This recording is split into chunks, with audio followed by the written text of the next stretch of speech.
Familia rojinegra, pues déjenme decirles que el día de hoy estamos de manteles largos y es que hoy estrenamos un segmento nuevo aquí en La Rojinegra Podcast.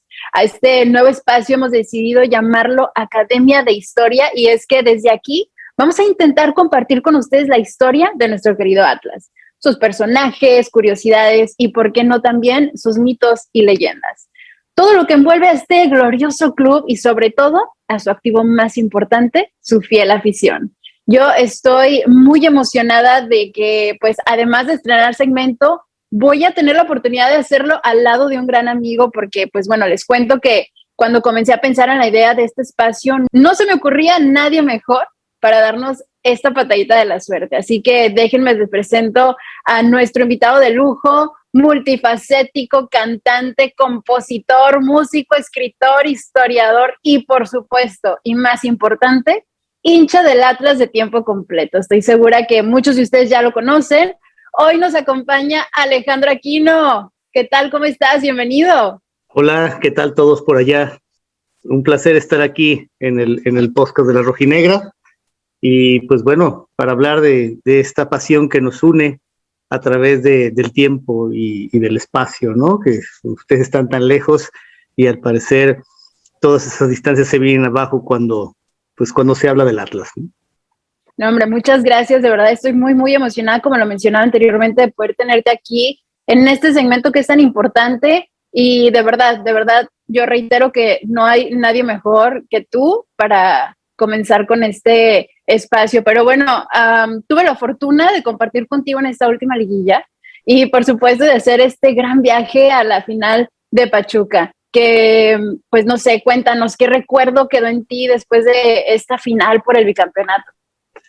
Fíjate que fue una experiencia muy bonita porque yo te voy a ser franco, y a muchos rojinegros, sobre todo de viejo cuño, el campeonato, el primero contra León, fue tan abrumador que como quedamos como un estado de shock, ¿no? Entonces, el que de pronto volvamos a tener esa oportunidad, pues lo recibíamos con cierta incredulidad. Yo fui al Estadio Jalisco a la final contra Pachuca y no tuve un buen sabor de boca, a lo mejor porque las expectativas estaban tan altas con respecto a lo que se había vivido. La anterior ocasión había muchas emociones contenidas. Toda esta magia que hubo en el estadio nos hacía ver que era ese momento, no había más. Ese día se tenía que cumplir, acabar con esta maldición de 70 años.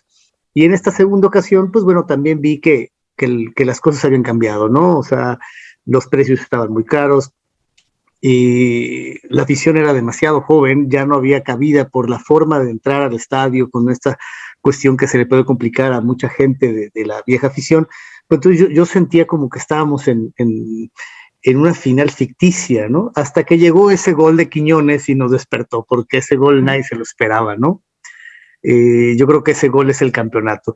Pero el hecho de haberme ido con ustedes a Pachuca, pues fue que se olvidara todo esto y tuviéramos una reflexión distinta, porque el llegar a otro estadio, ser la afición visitante, estar peleando codo a codo contra un gran equipo como el Pachuca, estar mirando el reloj con esas ansias y de pronto pues ves a todos tus amigos en otro sitio, ¿no? Realmente fue una invasión. Entonces, pues tenía que ser así. Si se había esperado 70 años, había que hacerlo así, porque obviamente todos tenemos un amigo rojiblanco que te decía 70 años más se van a esperar, ¿no? Y que llegara otro tan rápido y que nos ponga en una igualdad de circunstancias, porque si bien estamos hablando de que el Guadalajara es un equipo con una historia exitosa, en su historia reciente no. Por lo tanto, prácticamente cualquier persona que tenga alrededor de 30 años ha visto las mismas veces campeón al Atlas que el Guadalajara. Entonces eso no lo asumías, ¿no? Pero fue una muy buena experiencia viajar contigo, con Rubén, con todos los que íbamos en esa camioneta. Pues era como ir a una batalla que sabíamos que teníamos que ganar, ¿no? Y además, bueno, todos los elementos románticos, me acuerdo pues que de dónde salió la camioneta de Guadalajara, ¿no? Pues desde la glorieta de los niños héroes, que tiene tantos recuerdos para los rojinegros. Fue una muy bonita experiencia y además a mí como historiador del rojinegro, pues era muy especial que fuera en Pachuca, porque pues a lo mejor los jóvenes no lo saben, pero Atlas Pachuca era prácticamente un clásico, pero un clásico en la zona baja. Siempre estábamos los dos equipos, incluso en alguna ocasión Pachuca manda al Atlas a segunda división, ¿no? Entonces de pronto verlos disputando una final, pues dices, mira, eso me lo había imaginado, pero ahora sí que la realidad superó la ficción, ¿no?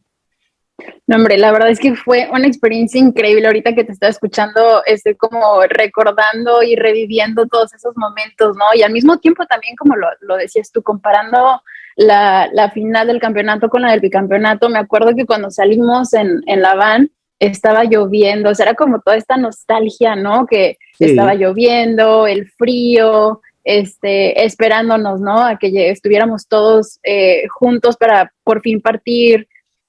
Se sentía un poquito como que, pues sí, entre los nervios, pero al mismo tiempo, me acuerdo que íbamos como con esta incertidumbre porque recuerdo que venía muy fuerte, ¿no? Esto de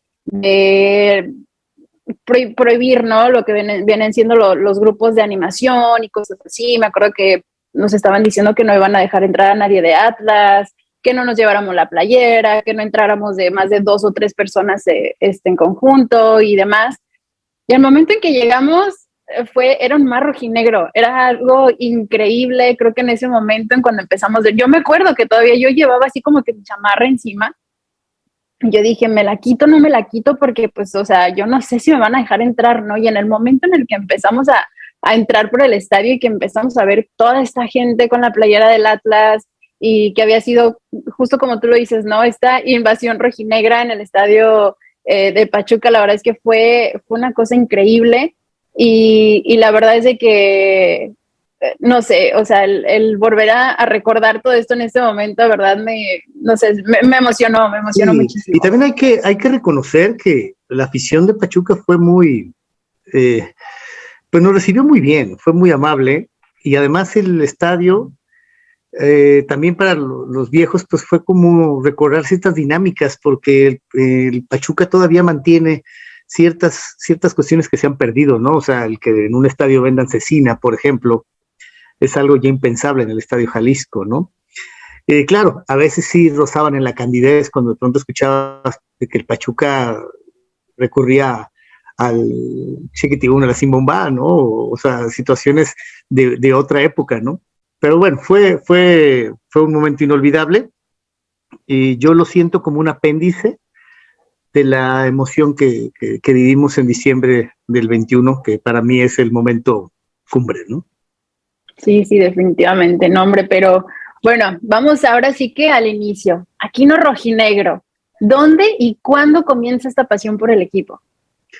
Mira, la pasión surge porque a mí me gusta mucho el fútbol, pero siempre fui bastante malo para jugarlo, ¿no? Entonces, el camino que nos quedaba a los que somos muy malos para jugarlo, pues es leer, aprender, jugar en otro nivel de la cancha, ¿no? Y a mí me gustaba mucho el fútbol, y me acuerdo que mi padre me preguntaba que a qué equipo le iba, y yo le decía que a todos, porque realmente me interesaba conocer la historia de todos, por qué a tal equipo le decían de tal forma. Entonces, pues corría 1980 y me dijo que pues eso era imposible, que tenía yo que decidirme. Y yo me acuerdo que yo le dije que le iría a los Leones Negros de la UDG, porque en las mañanas, antes de entrar al colegio en el Mercado Santa Tere, coincidíamos con Eusebio, un jugador mítico de los Leones Negros de la universidad, y a mí siempre me ha llamado la atención el uniforme de la UDG, que me parece que es muy bonito, y después, bueno, fue mi alma mater la UDG, pero él me dijo que no, que eso era un absurdo, o sea, si era yo de Guadalajara tenía que irle a las Chivas o al Atlas, no había más. Entonces, de manera muy democrática, me llevó al Estadio Jalisco a ver a las Chivas, salió el equipo, cuando se jugaban los domingos a las 12 del día, un ambiente agradable, familiar, con la birria allá afuera y todo. Yo dije, mira, pues está bien, pero obviamente mi padre, que ya sabía por dónde iban las cosas, era una democracia inducida, porque me dijo, espérate el próximo sábado y decidirás, ¿no? Y me acuerdo que la primera vez que fui al Estadio Jalisco, yo creo que eso nos ha pasado a todos, entrar al Estadio Jalisco de noche, ver el uniforme rojinegro en la cancha, te transforma, y además porque en esa época, cuando yo, es mi bautizo rojinegro, el Atlas está atravesando unas peores campañas en la historia. De hecho, es la campaña en la que el Atlas dura 1073 minutos sin meter un gol. 13 partidos sin meter un gol. Entonces, imagínate la ilusión de un niño que lo llevan al estadio cada 15 días. Ya no a ver ganar al equipo, a ver si mete un gol, ¿no? Entonces, a mí me cautivó el ver que la gente estaba en el estadio, unas entradas muy buenas, con la esperanza de que cayera un gol, ¿no? Entonces, esa adversidad fue la que me contagió, porque conforme fueron pasando los años, me di cuenta que el Atlas de alguna u otra forma representaba en gran medida lo que es México, esa esperanza que pues muere al último. Yo siempre he dicho que todo México le va al Atlas y no lo sabe cada 4 años, porque el sentimiento que desata la selección mexicana es muy similar. Estamos esperanzados en pasar ese quinto partido, a pesar de que ya se pasó una vez. Igual el Atlas, ¿no? Estábamos esperanzados con esa victoria, ¿no? Entonces, en ese momento te vas curtiendo como una minoría, porque hay que decirlo, o sea, en el 80-81, si bien el Atlas tenía una afición muy fiel, de las aficiones más fieles, que le ha permitido que la institución se mantuviera, no le sucediera casos como el Atlante o el Necaxa, pues el Guadalajara, al final de cuentas, jugaba con ciertas ventajas, jugaba con el hecho de tener el nombre de la ciudad, esta cuestión de utilizar mexicanos, y el gran problema de sus equipos, que tiene una enorme cantidad de aficionados villamelones, que no saben ni quién juega en ese equipo, pero siempre te van a decir, son más veces campeones que tu equipo, ¿no? Pero eso no te importaba. Entonces, conforme fueron pasando los años, pues ese amor rojinegro se fue arraigando pues ahora sí que desde 1980 tengo 42 años de irle al Atlas. Entonces, pues ¿qué más te puedo decir, no? Cuando yo escribí el libro de Deshojando Margaritas, pues realmente fue para festejar mis 40 años como rojinegro. O sea, dije, bueno, el Atlas no es campeón, me voy a dar mi propio título, ¿no? Pero mira, qué sorpresa. Wow. Oh, wow. Wow, qué increíble, qué bonita historia, la verdad. Yo la verdad es de que yo ahora sí que igual nací con estos colores, ¿no? Que me inyectó mi papá desde que nací, básicamente.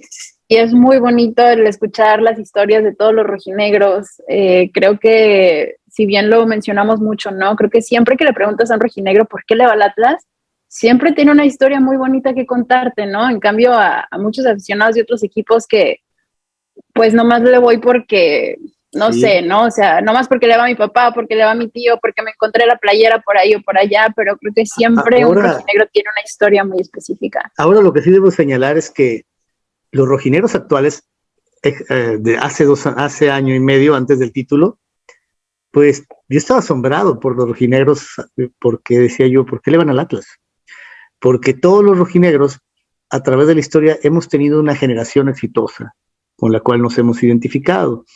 Pues mis padres pues se identificaron con los niños catedráticos, con los amigos del balón. En mi caso, mi generación es una generación que prácticamente siempre se olvida.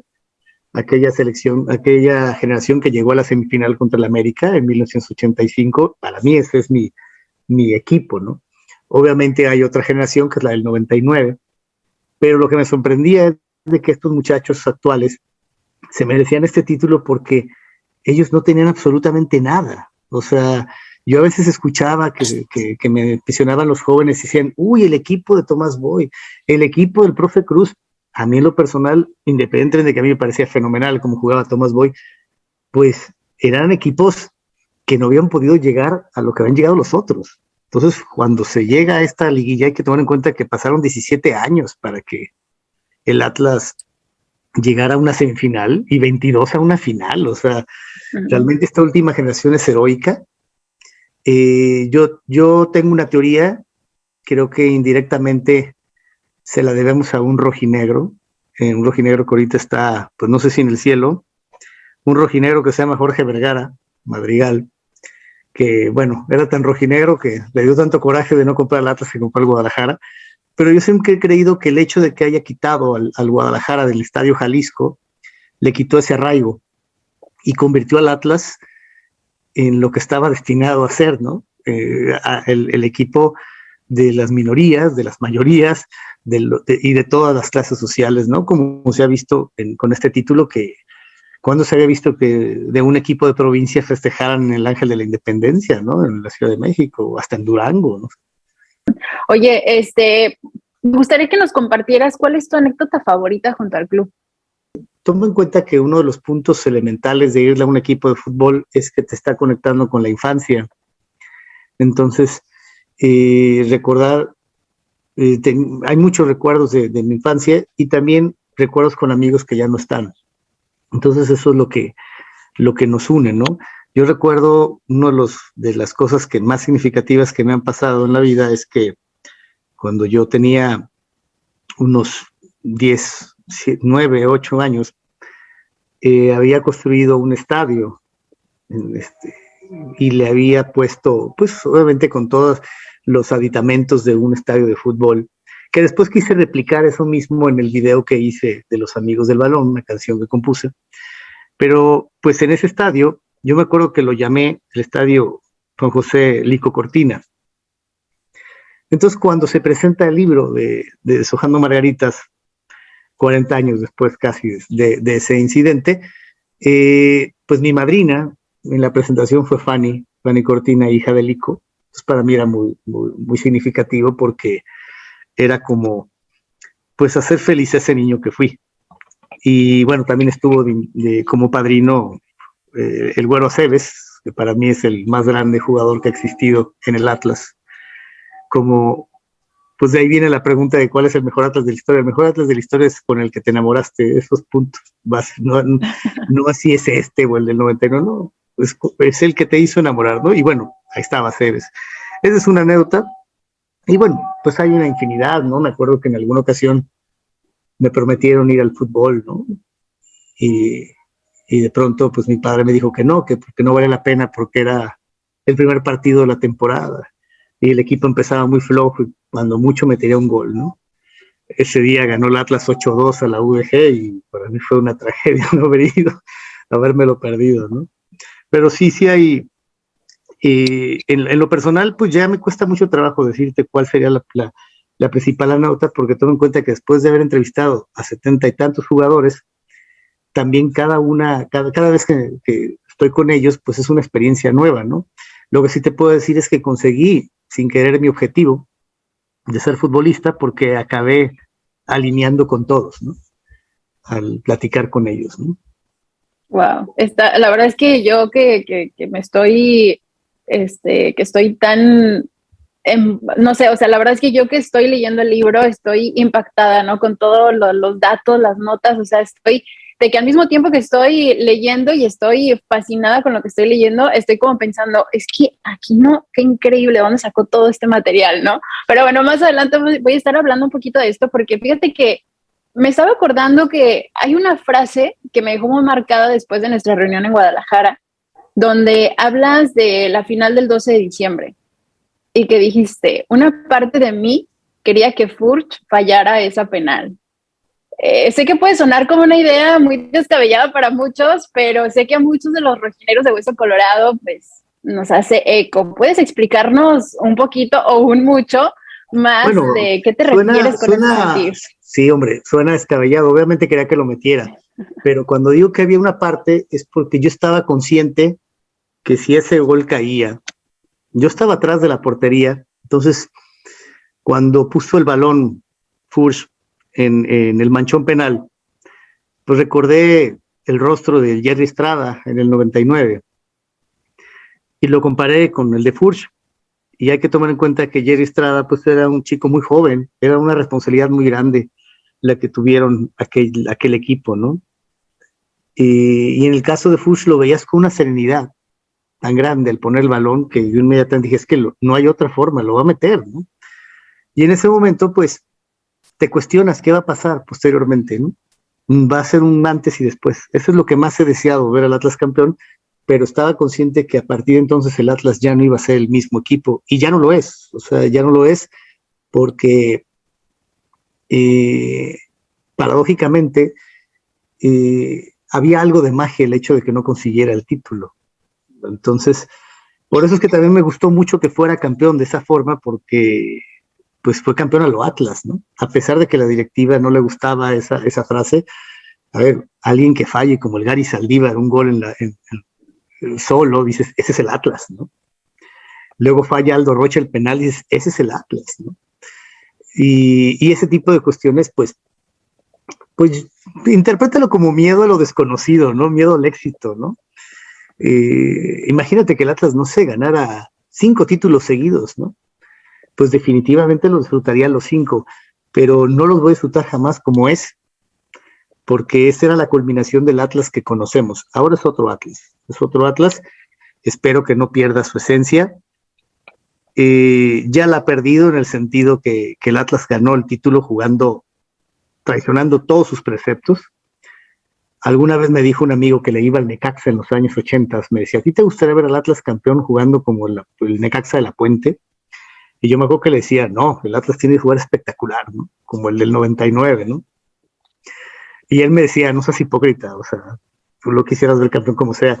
Y sí, tiene razón, lo disfruté mucho, pero pues eso es otro fútbol, ¿no? Y obviamente este libro está dirigido a todos estos nostálgicos, el darnos cuenta que el fútbol ya no es lo mismo, ¿no? Toma en cuenta que vengo de una época donde había futbolistas que duraban toda la vida en el club. Ahí vamos, ¿eh? Algo que me ha agradado de esta directiva es que ha mantenido jugadores, como en el caso de Camilo, y eso nos conecta con ese Atlas anterior que los jugadores identificaban, ver a alguien como Pepe Delgado, que era rojinegro, ¿no? Lo mismo sucedía en otros equipos, hablar de Cristóbal Ortega era hablar del América, ¿no? Alfredo Tena era hablar del América. Entonces ahora ya no es posible porque cada año cambian jugadores, ¿no? Yo tengo la esperanza que el Atlas vuelva a ser campeón, pero que la base del equipo sean canteranos. Eso sería una cosa muy bonita. Pero sí, yo sé que suena raro, porque en el fondo decías, ¿y si lo falla? Aunque si lo hubiera fallado, yo estoy seguro que, bueno, le iba a seguir yendo al Atlas, pero hubiera sido una desilusión impactante, porque con el Toluca había muchas cuestiones adversas. Estábamos contra uno de los mejores equipos de la historia, y era un equipo muy joven, y estábamos de visita, y eran penales, ¿no? Pero aquí era, pues oye, ya la paró Camilo, no puede perder el Atlas, ¿no? Pero bueno, lo disfrutamos y ahora pues, a aprender a convivir con el éxito, ¿no? Sí, y es que digo, a mí me daba vueltas, ¿no? Esta frase tuya en la cabeza, porque pues es que sí es cierto, ¿no? O sea, si bien nosotros nos poníamos a platicar, ¿no? En otras ocasiones que decíamos, no sé, me convenía, ¿no? Ser como que la víctima, o ser el que nunca gana, o ser, o sea, pasar como a no sé, o sea, ahora sí que como que cobijarte en eso, ¿no? O sea, ya teníamos bien ensayaditos nuestras defensas para toda la carrilla, no, y claro, pasa esto y es como ya no sé qué contestar. No, y además hay otra cosa, de golpe jubilas muchas cosas. Por ejemplo, la frase de te lo explico, no lo entenderías, es una frase completamente obsoleta, porque valía porque no había sido campeón. Y ahorita, pues si te lo explico, pues claro, son campeones, ¿no? Bicampeones, sí, etcétera. Incluso canciones hermosas que, por ejemplo, una de las cosas que yo siempre no me han gustado de las barras es que repiten los mismos temas de todos los equipos. Y a diferencia de eso, la barra del Atlas empezó a tener música propia, ¿no? Como el tema de Joan Sebastián, que me parece bellísimo, pues también está jubilado. Ese inicio de la versión era desgarradora y el título lo jubiló, ¿no? Me acuerdo que en la celebración del campeonato, ahí me cayó el 20, ¿no? De esa canción. Yo estaba así súper emocionada, se escuchaban los cánticos por todos lados. Y recuerdo que yo volteé con mi hermano así con una cara de shock y dije, es que ya no vamos a poder cantar Te Amo, ¿no? Porque era pues de mis favoritas, ¿no? Y yo volteé así y sentí como no sé, una presión tan fea en el pecho porque dije, recuerdo, o sea, cómo retumbaba el Jalisco, ¿no? Cuando todos levantaban las manos, Sí. diciéndole al equipo, te amo, ¿no? Te amo y bueno, digo, todo lo que decía la letra, ¿no? Esa canción era básicamente lo que nos representaba a todos como rojinegros. Y me acuerdo que yo volteé con mi hermano y dije, espérate, ya no vamos a poder cantar la de Te amo. O sea, ¿ahora qué se va a hacer? Y no se puede cambiar la letra tampoco, porque pues... No, esa canción quedó para la historia, es un momento muy bonito lo de esa canción, pero fíjate que también el éxito te lleva a convivir con una nueva afición. Hay, como en todos los equipos que son campeones, pues también hay una afición de momento, ¿no? Como el Canelo, ¿no? Que dice, ahora yo le voy al Atlas, ¿no? Y de pronto, pues te encuentras con frases que jamás te imaginaste, ¿no? Ahorita, por ejemplo, hay un debate en redes, me parece un debate estéril, pero que también representa lo que es el país y lo que es la sociedad, o sea, la falta de memoria, cuando de pronto dicen, este es el mejor Atlas de la historia. Diego Coca es el mejor entrenador de la historia del Atlas, es el que más títulos tiene. Pues no, para empezar, Baldati tiene 5, ¿no? Que nadie le quita su mérito a Coca. Pero a lo que voy que eso es un debate estéril, porque cuando de pronto a alguien se le ocurre, por nostalgia, que diga, no, jugaban mejor los del 99, y que un rojinegro voltee y le diga, pero no ganaron nada, es un contrasentido a la filosofía rojinegra porque no importaba si ganabas. Entonces, yo creo que ese debate debe terminar porque este es un gran equipo, fue un gran equipo el del 99, fue un gran equipo el de los 70s, fue un gran equipo de los 80s, o sea, al final, pues hay que ver las cosas en su justa medida, ¿no? La otra vez en un programa me preguntaban que si Quiñones era el mejor extranjero de la historia del Atlas, hombre, es complicado, ¿no? Porque, fíjate, hasta esa frase tiene un absurdo porque te estás brincando a Camilo, con empezar. Y bueno, lo de Camilo sí es un fuera de serie. Yo sí creo que Camilo es el mejor portero de la historia, pero porque es una sola persona y el punto de comparaciones es como más básico. Pero, pues eso es normal. Tenemos que convivir ahora con esto y de pronto gente que se le puede hacer normal que los precios de un partido de fútbol cuesten tan caros, porque le venden la idea de que lo bueno cuesta, ¿no? Cuando no se nos debe olvidar que el fútbol debe de tener siempre una vocación familiar y que es un partido de fútbol. O sea, no puede costar más que ir a una ópera, por ejemplo, ¿no? Para empezar, es increíble que se cobre tan caro cuando los baños siguen siendo lo que son, ¿no? Entonces, que no perdiéramos ese piso, ¿no? Y yo creo que la directiva lo está entendiendo y poco a poco está corrigiendo las cosas. También hay que comprenderlos. Se sacaron el tiro de la rifa, ¿eh? O sea, Atlas no es Santos. Y yo creo que se dieron cuenta, ¿no? Sí, ¿Qué me sí, sí, gustaría? exactamente. Sí, porque a mí me gustaría ver, fíjate, algo que toda la vida presumimos, que éramos el equipo, después de Tigres y Monterrey, que mejores entradas tenían, pues ahora resulta que no. ¿Por qué? Por esta dinámica, los precios, y bueno, es parte de ese proceso que estoy diciendo de aprender a convivir con el éxito, ¿no? Sí, como mencionabas antes, ¿no? El equipo se está transformando y creo que, bueno, aparte de eso es también, ¿no? Aprender qué sí funciona, qué no funciona y creo que también lo más importante es, pues, que aprendan a escuchar a la afición, ¿no? Que siempre creo que la afición Sí, es la que no cambia, así como siempre decimos, ¿no? Los directivos van y vienen, los jugadores van y vienen, la afición es la que se queda y creo que es la que tiene el derecho de exigir, ¿no? Un poquito más en cuanto pues a las entradas. Ya ves que ahorita están agregando pues esta experiencia de la iluminación en el estadio, claro. pero igual que no sé, que se enfoquen también en esas Pero necesidades. fíjate, ese punto que ahora le llaman experiencia ir al estadio, la verdad, para uno que fue niño, no hay más experiencia que estar en el estadio adentro, ya es la experiencia, ya no hay forma de modificarla, ya Sí, definitivamente. como niño lo tienes, ¿no? Pero te digo, van cosas buenas, hay que reconocerlo, prometieron el título, nos dieron 2, y han mantenido la base del equipo, y eso es fundamental, ¿no? Se están arriesgando, trajeron a un entrenador que nos es desconocido, no va mal, esperemos que mejoren las cosas, ¿no?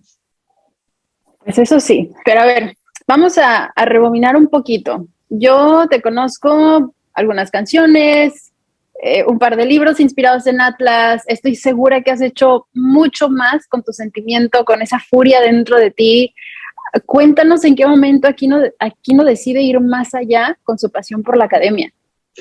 Mira, pues yo empecé en la música a finales de los 80s. Llevo prácticamente 30 años de mi vida haciendo música y pues he grabado varios discos, pero nunca pensé en hacer algo sobre el Atlas, a pesar de que hace muchísimos años había hecho un tema inspirado en una canción de Joaquín Sabina que se llamaba Dieguitos y Mafaldas, porque en alguna ocasión pues tuve una novia del Guadalajara, como casi todos los rojinegros que tenemos esa intención de ser catequistas, ¿no? Que queremos transformar al mundo. Y en alguna ocasión, bueno, tuvimos una discusión y yo hice esa canción, pero no había considerado hacer una canción ni tampoco un libro del Atlas, a pesar de que tenía muchos datos acumulados. Todo surge a raíz de varios series de accidentes. Yo he publicado varios libros, había publicado una novela, había publicado un libro biográfico sobre Rubén Fuentes. Obviamente pues los jóvenes no sabrán quién es, pero bueno, Rubén Fuentes es el creador de La Viquina, de 100 años, de Muñeco de Cuerda, de Sabes una Cosa, un gran músico. Le produjo 44 canciones a Pedro Infante, a Marco Antonio Muñiz, a Miguel Ángel Mejía. Entonces, cuando yo presento este libro, sucede que el compadre de Rubén era Tomás Balcázar. Tomás Balcázar, gloria del Guadalajara, de los años 40 y 50, abuelo del Chicharito. Entonces, pues, la editorial me pide que si hago yo un libro de Don Tomás. Don Tomás, pues, es muy importante para la historia de mi familia, porque mi familia es del barrio de Mexicalcingo. Don Tomás era de Mexicalcingo, y bueno, venimos de una época donde había un odio deportivo, pero había una comunión entre los equipos tapatíos porque nos quedaba claro algo muy fundamental. Había que siempre ganarle a los equipos de la capital. Y eso es a lo que se perdió. O sea, el Atlas iba mal, cuando iba a descender, iba la porra de las Chivas, del Jalisco y de la UDG.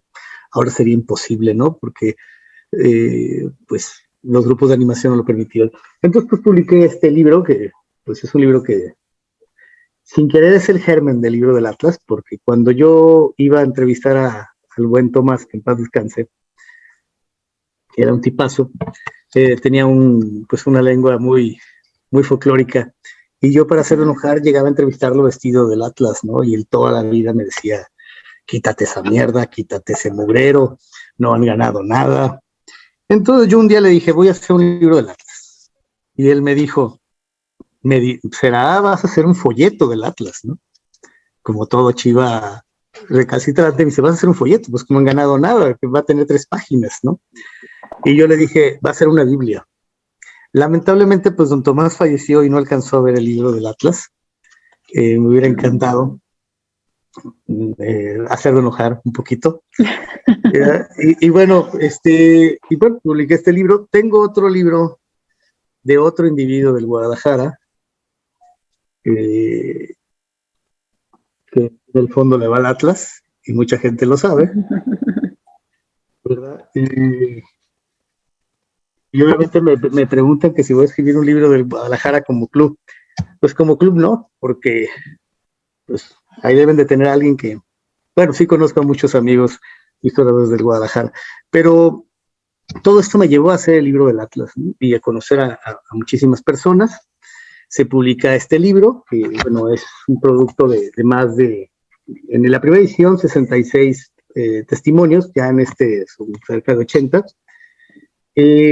Y pues la verdad es que yo quise fusionar 2 cosas. Toma en cuenta que en el mundo donde yo me desempeño, no en el musical, sino en el literario, es un mundo muy esnovista, en el cual siempre se ve el fútbol como algo vulgar, algo trivial, algo que se usa para manipular a las personas, todo lo que tú quieras, que sí es cierto, pues, pero siempre se ve como un gusto culposo. Entonces, recordando yo a Villoro, a Galeano, a Benpo Giardinelli, gente que ha hecho literatura con el fútbol, entonces yo decidí que este libro de Deshojando Margaritas no iba a ser como este libro de Balcázar, sino iba a ser un libro literario. Por lo tanto, está escrito desde una óptica narrativa dedicado a la gente que no le gusta el fútbol. O sea, mi intención es que el que lea libros Jugando Margaritas le pueda gustar sin importar si le gusta el fútbol.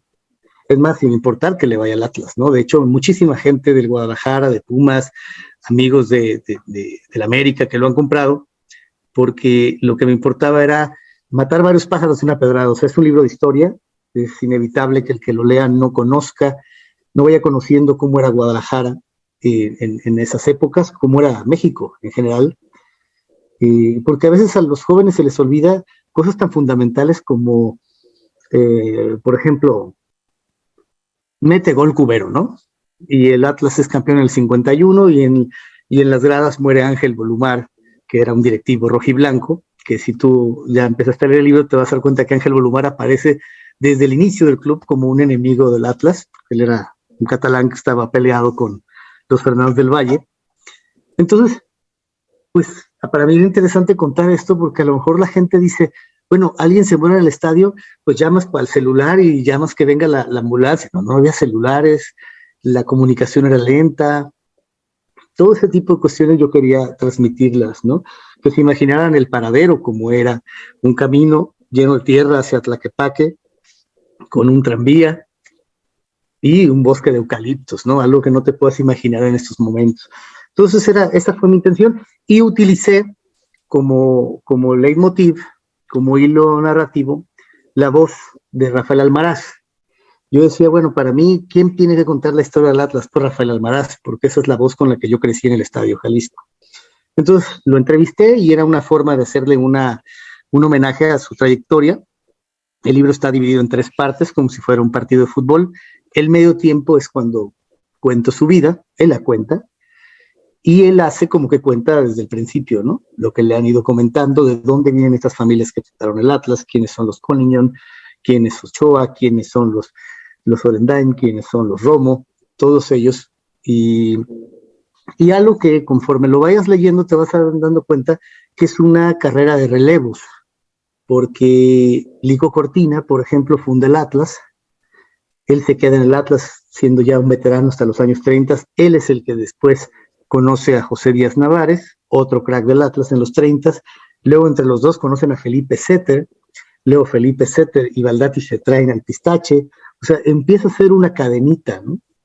Que la verdad no se les ha ocurrido a alguien del Guadalajara hacerlo porque también con el Guadalajara podría suceder, porque hay muchas familias que siguieron jugando en varias generaciones en el Guadalajara. Eso es algo que lamentablemente ya es muy difícil que se dé, que tengamos un jugador descendiente de jugadores de hace muchos años, ¿no?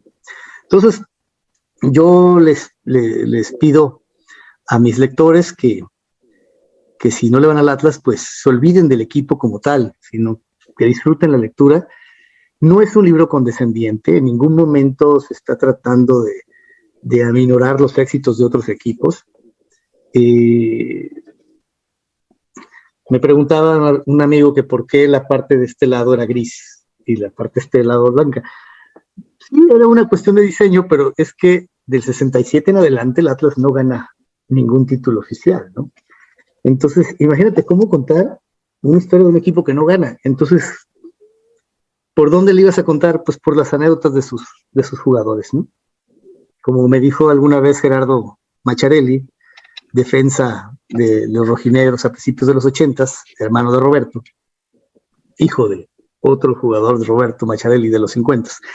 Y él me dijo, te voy a ser franco, yo nunca llegué a la selección nacional, nunca califiqué a una liguilla, pero mis 2 liguillas al no descenso, 80 y 81 contra Curtidores y Tampico, son mi Champions. Y ahí entendí que para mí también eran mi Champions. Como para esos jóvenes el equipo de Tomás Boy era su mejor recuerdo, ¿no? Entonces había que rescatar eso. Y sobre todo, algo muy importante, en mi carrera defensiva contra mis amigos del Guadalajara, siempre te decían el campeonísimo. Nosotros ganamos tantos títulos. Y en algunas ocasiones yo les preguntaba, dime 5 jugadores del campeonísimo. Y no te los decían. Entonces yo no podía concebir eso. Hasta que un día me pasó que, platicando con rojinegros, yo les pregunté sobre el Güero Aceves y no saben quién era, ¿no? Y dije, ahí por eso es que tengo que hacer el libro para que la memoria no se pierda. Eso es fundamental. Dentro de 40 años vendrá otra persona y rescatará a Quiñones porque a lo mejor ya no se acuerdan de él, ¿no?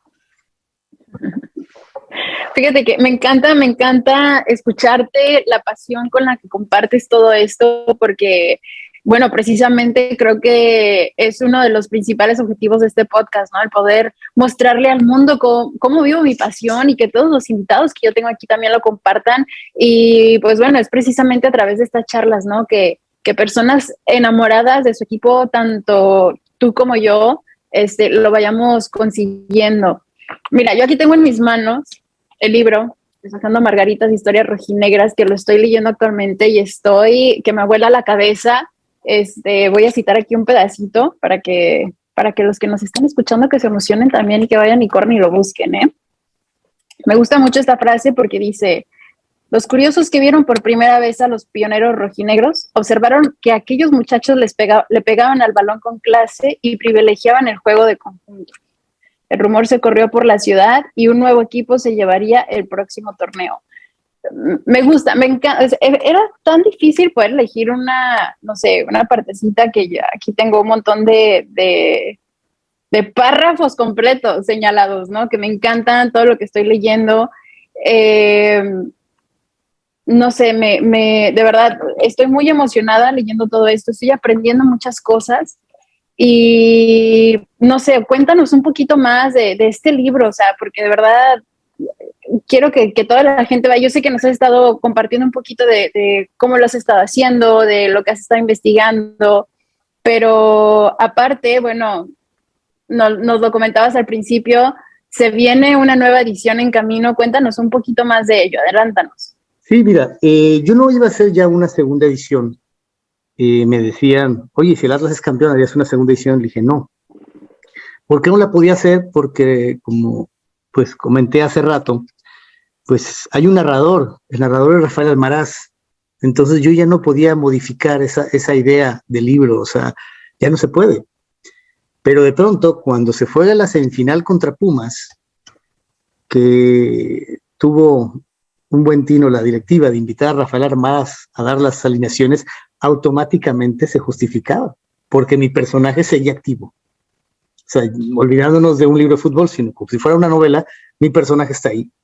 Entonces, perfectamente podía incluirlo. En esta edición que va a ser unos 2 meses, viene, en el libro original terminaba la historia en el 2017, año en que Rafael Almaraz deja de ser la voz del estadio. En esta ocasión, pues sí alcanza los 2 bicampeonatos, pero aproveché también para meter cosas que había dejado en el tintero en la anterior edición. Yo sé que hay momentos claves en la historia del Atlas que han opacado el resto, ¿no? Cuando se habla mucho del Atlas, se habla pues del Café Rimans, de cuando el Atlas se fundó en 1916, luego se brincan hasta el 51, luego los catedráticos, los amigos del valor, pero hay mucha cardita muy sabrosa por ahí. Van a descubrir en el libro cosas muy interesantes desde quiénes eran los fundadores. Pues, por ejemplo, uno de los capítulos que más me gusta es el primer viaje que hace el Atlas a la Ciudad de México contra el España y que, bueno, va a terminar en una trifulca donde va a haber un muerto, ¿no? Sí. Y dices, eso sucedió, pues, hace más de 100 años, ¿no? O sea, y te das cuenta que la pasión ahí estaba, ¿no? Otros episodios que me interesaban mucho era el 18-0 famoso, que los del Guadalajara siempre dijeron que no existió. Yo ahí aporto una prueba más que no se había aportado, pues, sobre el 18-0, que bueno, yo insisto que todo es una cuestión anecdótica, porque era un partido trascendente, no era un partido de la Liga de Occidente, era un amistoso, pero el 18-0 existió ahí, sino, como yo menciono, en los años 30, que ya se mencionaba esa goliza, pues no había necesidad de mencionarla porque ni el Atlas ni el Guadalajara estaban en la situación histórica que van a estar posteriormente. Van a conocer muchas cosas personales de sus jugadores, por ejemplo, Baldatti, que es un tótem del Atlas, pues es producto de un accidente, porque no lo contratan a él, contratan a su hermano, y la esposa del hermano no lo deja venir, pero ya estaba el contrato, para no meterse en broncas, pues mandan a Eduardo, que tenía un rostro similar. Los del Atlas llegan, los registran, ni siquiera se han dado cuenta, ¿no? Se dan cuenta semanas después. Hay notas hermosísimas, por ejemplo, una nota de José Díaz Navares, goleador del Atlas del 35, 36, que el tipo pudo haber ganado un título en un partido y decide no meter el penal porque consideró que la falta no era correcta, ¿no? Que el árbitro se había equivocado. O sea, te hablan de un nivel de deportivismo que ya no existe, ¿no? Claro. Y muchas anécdotas interesantes. Les recomiendo mucho la época de los 70s porque es una etapa muy folclórica y además porque es directa con los testimonios que tuve. Un Atlas sin dinero, un Atlas precario, que se les para el autobús en plena carretera, un Atlas que se va a segunda división y tiene que llegar a moteles, a hoteles de paso, a hospedarse, ¿no? Y antes del partido estar escuchando a las parejitas a un lado, darse cariño, ¿no? Situaciones muy, muy curiosas, ¿no? Y bueno, o sea, yo lo quise hacer muy, muy extenso, ¿no? Que no se quedara nada fuera. Sí, la verdad es que te digo, yo que lo voy leyendo y se ha convertido como que casi el único tema de conversación que tengo. O sea, donde quiera que me siento es como que, oye, fíjate que acabo de leer que esto y que esto, ¿tú sabías qué? Y luego aquí con mi familia de que, oigan, ¿sabían que pasó esto y lo otro, no? Entonces, de verdad sí me hace muy interesante. Imagínate cómo estuve yo, por eso cuando lo hice, o sea, yo soñaba todo el tiempo, me dormía y estaba soñando cómo hacer un capítulo, ¿no? Me acuerdo muy bien que un día soñé que mi madre me conseguía un testimonio. Y me decía, te conseguí un testimonio, porque toma en cuenta que al principio para mí fue muy difícil los testimonios, excepto los exjugadores, muy viejos. Pero después, los más jóvenes era muy difícil, porque bueno, ¿quién es Alejandro Aquino en el mundo deportivo, no? ¿Dónde está? ¿En qué estación, no? Porque pues es complicado que te lo cedan, ¿no?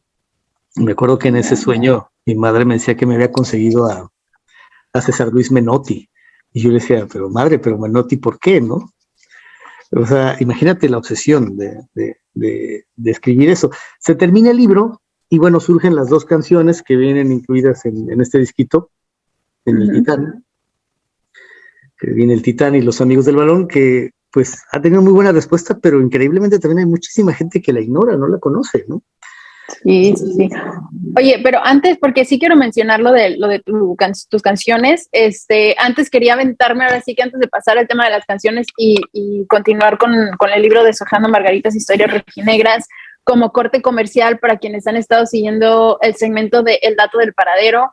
Muchos de los datos han sido sacados de aquí, de este libro de Aquino, Deshojando Margaritas, Historias Rojinegras, así que si ustedes desean aprender más de este libro, más de esta historia, ahora sí que del fútbol, ¿no? Como decías tú, o sea, si bien es la historia de muchas historias y anécdotas rojinegras, aprendemos mucho del fútbol en general y así que vayan a las redes sociales de Aquino, que voy a estar aquí etiquetando en nuestras publicaciones para que lo puedan conseguir. Y pues ahí estén al pendiente también de nuestros segmentos de El Dato del Paradero. Pero bueno, ahora sí vámonos con Los Amigos del Balón. Una canción que nos hizo llorar a todos los atlistas cuando la escuchamos.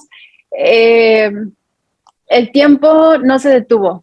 Mi padre se murió y no veo campeón a sus queridos rojinegros. Este pedazo me pega mucho a mí en particular porque, bueno, como muchos ya lo saben, lo he mencionado en casi todos mis capítulos. Yo heredé estos colores de mi papá y si bien ahora tengo la fortuna de decir que festejé ese gol de Quiñones en el 93 contra Pachuca junto a él, también es cierto que mi papá era uno de los que, como muchos atlistas, ya se había resignado, ¿no? A que no vería a su equipo campeón, pero pues bueno, tuviste que modificarla después del campeonato, ¿no? ¿Qué significa esta canción para Aquino?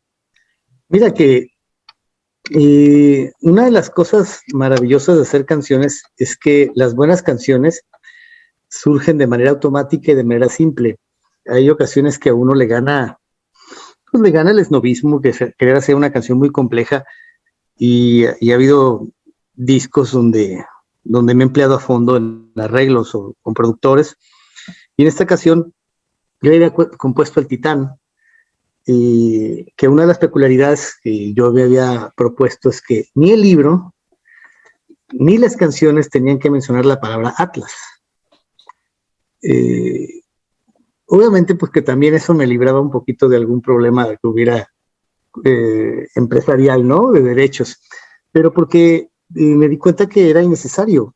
El Atlas tiene la fortuna de que si tú hablas de otros equipos, por ejemplo el América, pues puedes hablar de los Cremas, de los Sulcremas, de las Águilas, en su momento los Canarios, pero en el caso del Atlas puedes hablar infinidad de veces del equipo sin mencionar al Atlas, ¿no? Los amigos del balón, los dueños catedráticos, la Furia, la Academia. Entonces dije, bueno, hagamos una canción que no hable de eso. Entonces, aunque el estribillo dice el titán que sostiene el mundo, que es Atlas, aunque te puedo decir que para mí ha sido sorprendente que hay muchos jóvenes que ignoran mitología griega y no saben que el Atlas es un titán que sostiene el mundo, entonces no han entendido ese estribillo. Pero la otra de hecho, voy a hablar de eso en el próximo dato del paradero, que aquí lo tengo ya. Bien. Entonces, vamos a enseñarles un poquito más. No, y además otra cosa, es algo muy interesante que puedes ahondar en que somos un equipo privilegiado en un grupo muy pequeño de equipos que tienen un nombre de origen mitológico, ¿no? Otro sería el Ajax, por ejemplo, o el Hércules de España, ¿no? Entonces hice la canción Los Amigos del Balón desde una óptica, pues si quieres trágica, resignada, pero quería rescatar eso, que el niño, o sea, por compromiso al niño que yo fui, sigo apoyando a Los Amigos del Balón. La canción en su tercera estrofa es una canción fatalista, dura, pero de pronto es campeón. Yo ya tenía el video casi hecho con el niño, y yo dije, bueno, es que esto ha sido tan significativo que tengo que modificarlo. Entonces, la última estrofa no es la misma del disco, en el video parece otra, y ahí sí tuve que mencionar la palabra Atlas, porque dije, se la merece el Atlas, ¿no? Porque es campeón. Pero sí fue la idea de que existiera esa melancolía, porque entre toda la gente que yo entrevisté, siempre encontraba esa melancolía, la melancolía de la gente que asistió al Paradero, y dice, no, pues el Paradero era tan bonito, el club, pues la nostalgia de los que vimos los uniformes sin publicidad, ese tipo de cuestiones yo quería rescatar, porque siempre es una idea que tenemos que los tiempos pasados son mejores, que no siempre es así, ya se ha visto, pero yo quería rescatar en eso, ¿no? Y además el apodo de Los Amigos del Balón, que realmente va dedicado al equipo del principio de los 70s, pues desde hace tiempo se ha ido se ha normalizado que sea un apodo para el equipo, además es un apodo precioso, ¿no? Y mencioné esa parte del papá, porque sé que muchos padres se han muerto, y mencioné lo de Pelé y lo de Rafa Márquez, porque siempre que hemos ido al estadio desde niños, algún viejo nos va a decir todas las cosas maravillosas que sucedieron en ese inmueble, ¿no? En el Estadio Jalisco. Wow. Así que aquí les vamos a dejar también los links para tus canciones, para el libro, tus redes sociales, para que las encuentren. Y pues bueno, ahora sí que ya vamos casi concluyendo esta entrevista, pero bueno, para cerrar más o menos, esta semana vamos contra Querétaro. Sabemos de sobra que pues desafortunadamente siempre va a ser difícil hablar de este partido. En la Rojinegra Podcast siempre vamos a repudiar la violencia, siempre vamos a intentar que el fútbol sea una fiesta en que todas y todos podamos disfrutar de un espacio en donde nos sintamos seguros, ¿no? Por eso me gustaría que habláramos de este encuentro antes del difícil marzo del 2022. ¿Cuándo comienza la rivalidad entre Atlas y Querétaro? Fíjate que esa es una circunstancia compleja porque en realidad nunca ha habido rivalidad Atlas-Querétaro. La rivalidad ha sido de los grupos de animación en los últimos años. Y por la circunstancia de que el Atlas de alguna forma haya sido el causante de que el Querétaro bajara. Pero hay que tomar en cuenta que desde el inicio el Querétaro ha sido una franquicia que la verdad merece mejor suerte porque le ha ido muy mal a través de la historia. Yo te comentaba la otra vez que hay una paradoja porque el nombre de Querétaro es una palabra de origen purépecha que significa el juego de pelota, ¿no? Con ese nombre tan hermoso era de que tuvieran un equipo competitivo, ¿no? A mí me gustaría más hablar sobre los primeros encuentros que tuvieron estos dos equipos y cómo se ha ido desarrollando esa rivalidad. La primera vez que se encuentran, pues va a ser cuando el Atlas baja a segunda división, en la temporada 54-55, el Querétaro es uno de los equipos fundadores de la segunda división. Ya tenían el apodo de gallos blancos, aunque también los llamaban los opaleros, los aguacateros. En aquel tiempo casi siempre se le ponía el nombre de lo que sucediera en ese momento, ¿no? Por ejemplo, al León muchas veces se confunde con la misma unión de curtidores porque sean los curtidores por los zapatos, ¿no? Y el primer partido que juega Querétaro y Atlas en su historia va a ser el 3 de octubre de 1954. Y hay una historia constante. El Querétaro siempre era el equipo que llevaba la ventaja en esos partidos. Ese primer partido lo gana el Querétaro 2-1, aunque en la segunda vuelta de ese mismo campeonato, el Atlas se va a vengar y va a ganar 6-1 al Querétaro. Entre los jugadores que estaban en ese equipo de segunda división estaba, obviamente, el Pistache Torres, estaba Daverio y estaba Carlos Sevilla. Sevilla es quien posteriormente va a tener una escuela de fútbol en Zamora, y ahí es donde va a llegar Rafael Márquez muchos años después a hacer sus pininos. No se vuelven a enfrentar Atlas y Querétaro hasta que otra vez el Atlas desciende. La temporada 71-72, pero no se enfrenta con este Querétaro que conocemos ni con el otro Querétaro, sino con un Querétaro distinto, un equipo efímero que se llamó los Lobos de Querétaro. Los dos partidos pues lo pierden. Bueno, pierde primero el Atlas y luego el segundo lo puede ganar otra vez pierde el Querétaro, gana el Atlas, pierde el Querétaro el primero y gana el Atlas el segundo. Bueno, ya me hice bolas, ¿no? Dije exactamente lo mismo. El primero lo gana Querétaro y el segundo lo gana el Atlas. No se vuelven a enfrentar otra vez hasta que sea el tercer ingreso del Atlas en la segunda división. Estamos hablando que pues eran encuentros que se daban solamente en esa instancia, porque no había llegado el Querétaro a primera. En esa ocasión del 77-78, pues va a haber doble encuentro con Querétaro, porque es un dato interesante.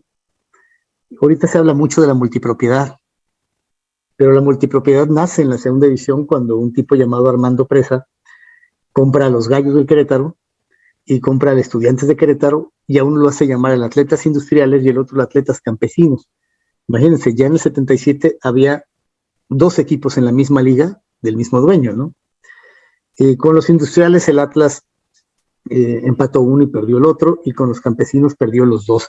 Y con los nuevos Campesinos se vuelve a encontrar ya en el 81, cuando el Atletas Campesinos jugaba ya en primera con jugadores como Leonardo Cuellar, como Ítalo Estupiñán. Era un cuadro interesante. Perdió las dos veces el Atlas. O sea, si te fijas, hasta esos momentos la ventaja de las franquicias de Querétaro son constantes. No es hasta el 90 cuando ya se acerca el Querétaro, que era un Querétaro que había comprado del dueño del Atlante, García, y que incluso tuvo, yo creo que muy pocas personas lo recordarán, pero tuvo un apodo muy sui generis. El Querétaro era los perros salvajes del Querétaro. No más fue una temporada, esa temporada que los dos partidos le ganan al Atlas, que tuvo ese apodo. Y ya, pues, lamentablemente, pues, el Querétaro ha sido un equipo que ha estado ahí en media tabla, excepto por la contratación de Ronaldinho, pues llamó la atención. Y pues no hay nada más que contar hasta esta etapa negativa. Primero, pues yo creo que es que Querétaro Atlas, esta rivalidad que se genera mucho en las redes, porque si tú te fijas, cada partido que hay un partido de Atlas Querétaro, las dos aficiones se tiraban duro, ¿no? Como me quedo con un testimonio de uno de Querétaro que decía, si ya eran insoportables los del Atlas cuando venían, imagínense ahora campeones, no los íbamos a aguantar, ¿no? Y bueno, sucedió este hecho bochornoso que la verdad es que es uno de los peores momentos de la historia de ambos equipos, y no solo de los dos equipos, sino del fútbol mexicano.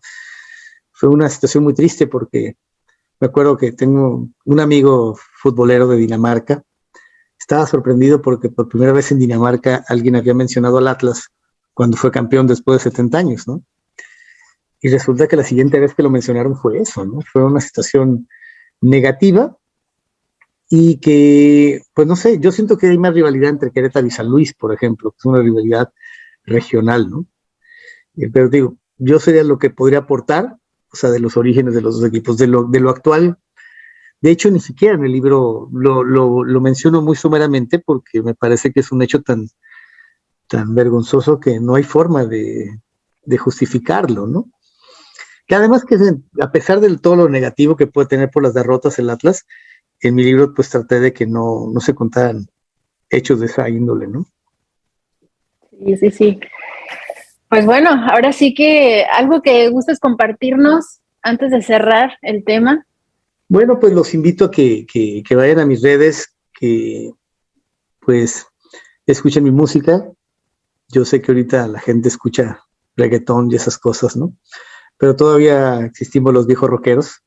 Si alguien quiere escuchar música de antaño, pues puede meterse por ahí a escuchar mis otros materiales. Se viene, les digo, la segunda edición del Atlas. Hay por ahí algunas otras sorpresas. Este año viene muy movido porque presento 3 libros. Sin contar el de Deshojando Margaritas, que es la segunda edición. Entonces, pues bueno, va a ser un año muy movido y espero que las personas que adquieran el libro del Atlas entiendan que para mí es muy importante ese libro, no por cuestiones de ego, porque lo escribí yo, sino porque todos mis trabajos que he hecho, este es el trabajo más importante porque doy voz a muchas personas. Yo estoy escribiendo, pero el que está hablando es Arturo Magaña, está hablando Víctor Lomelí, está hablando El Pistache, está hablando Magdaleno Mercado, El Finito Buenrostro, jugadores que quizás en otros libros o la gente los ha olvidado. Para mí es importante que estén ahí, por eso les digo que es el libro de todos, aunque pues obviamente la investigación haya sido mía. Y además pues qué bonito, ¿no? El que le vayas a un equipo y conozca su historia, eso es fundamental, que tampoco es un requisito, hay gente que va y se divierte y ya, ¿no? Pero si, pues no sé, es como una religión, ¿no? Es como de pronto te encuentras a alguien muy religioso y te habla de Dios y todo, y nunca ha agarrado la Biblia, pues es como medio contradictorio, igual también, o sea, si le vas al Atlas y no sabes por lo menos las cuestiones básicas de su historia, por lo menos para tener una buena conversación y echarle pleito a los de las Chivas, un pleito sabroso, no de golpes, sino un pleito de retórica, que obviamente pues ellos van a ganar en muchos aspectos, pero nosotros vamos a ganar en un aspecto real, que es que ojalá nunca se pierda, que el Atlas tiene un alma incomparable, que ya desearían muchos equipos grandes. Mira, para mí un equipo grande en títulos es el Toluca, es un equipo grande. El Santos, el Pachuca, pero no tienen este sabor. Y eso es lo que el Atlas tiene, ¿no? Sí, claro que sí. Pues bueno, mira, yo mientras tanto voy a terminar de leer ese, voy a estar al pendiente para cuando salga la nueva edición, porque ya también la quiero leer. Y pues bueno, ahora sí que esperemos que no vuelva a ocurrir lo del acontecimiento difícil marzo del 2022. Y bueno, aquí no. Ahora sí que aquí en este podcast tenemos una tradicional dinámica en cada partido. Y ahí te lo vamos a explicar, ¿vale? Si le atinas al marcador del encuentro, obtienes 3 puntos. Si le atinas a quién va a anotar los goles, obtienes un punto extra. Ahora sí, al finalizar la temporada regular, vamos a rifar un regalo sorpresa de la Rojinegra Podcast entre los invitados que hayan empatado con el puntaje más alto. Así que dinos, ¿cuál es tu pronóstico para este Atlas Querétaro? Yo creo que gana el Atlas 1-0. 1-0 y va a ser Quiñones quien meta el gol. Es como, ¿en qué minuto? No te creas. Un minuto para punto extra. Me estoy yendo a lo sencillo porque la verdad yo no veo al equipo con mucho gol, pero Quiñones sí lo tiene, ¿no? Entonces yo creo que será un marcador pequeño, 1-0. Fíjate que fue bien curioso porque nuestro invitado anterior, Felipe, le atinó a los goles, o sea, le atinó a cuántos goles iba a meter el Atlas y le atinó también a quién los iba a anotar. Así que vamos a ver cómo te va a ti también. Él atinó desde el rencor, o sea, lo que le hicieron a su equipo es infame, ¿no? O sea, sí. Y todavía que tenga el cinismo el Mazatlán de usar el color amarillo, ¿no? Eso es, no sé, yo cuando lo vi ya... fue como un mensaje subliminal. Claro, o sea, ¿dónde está el Morelia morado? Sí, ¿no? Y mira, eso que sucedió al Atlas le pudo haber pasado muchísimas veces, ¿sí? Muchísimas veces, y si no le ha pasado, es por su afición. Que no significa que el Morelia no tuviera afición, tiene una gran afición, pero ahí entraron otro tipo de cuestiones políticas y penosas, ¿no? Pero bueno, vamos a ver si le puedo atinar y estar ahí luchando con él para ganarnos el premio, que yo creo que el premio ha de ser pues algún viaje todo pagado a un partido de la Conca Champions. Mira, aquí no nos pidió el viaje a la Conca y Felipe nos pidió un boleto para la Copa Oro acá en Los Ángeles, así que ahí vamos a ir anotando sus peticiones. No les prometo nada, pero los vamos a ir anotando. Muy bien, ¿no? Pues muchísimas gracias por invitarme, te deseo mucho éxito en todo lo que haces. Realmente, como te comentaba la otra vez, pues es encomiable todo lo que haces en tan poco tiempo. Lamento muchísimo lo que te cuesta viajar en una aerolínea con todo lo que cargas, ¿verdad? Eso sí se me hizo sorprendente, pero bueno, me da muchísimo gusto que haya alguien joven, alguien que independientemente de su juventud, tenga ese corazón antiguo, que le guste la historia. Eso es algo fundamental. Es como si hubiera un puente entre todas las generaciones. Y lo que estás haciendo me parece muy bueno. Te deseo todo el éxito y bueno, pues adelante. No, hombre, muchas gracias, de verdad. Y aquí nos vemos en la próxima final, ¿no? Claro que sí, ya está anotado en el calendario, de hecho, el viaje y todo. Que por cierto, en la segunda edición te va a gustar mucho porque hay como unas 2 o 3 páginas que prácticamente relato muchos detalles que tú viviste en ese viaje a Pachuca.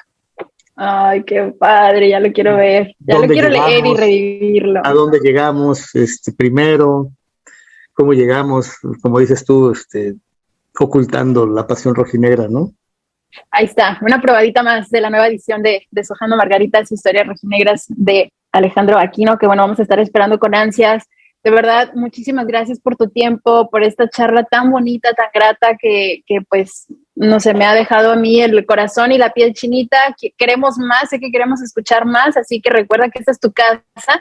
Estoy segura de que te vamos a ver constantemente por aquí. Y pues bueno, de verdad, muchas gracias por todo. Te deseamos también el mejor de los éxitos en todos tus proyectos. Vamos a estar muy al pendiente. Acuérdense, chicos, los que nos están viendo, los que nos están escuchando, que aquí están etiquetadas las redes sociales de Aquino, así como sus canciones y sus proyectos para que vayan a checarlos y pues que lo disfruten tanto como nosotros por acá. Y pues bueno, yo soy Libet Rubalcaba, la rojinegra. No olviden seguirme también a mí en mis redes sociales como @Libet_.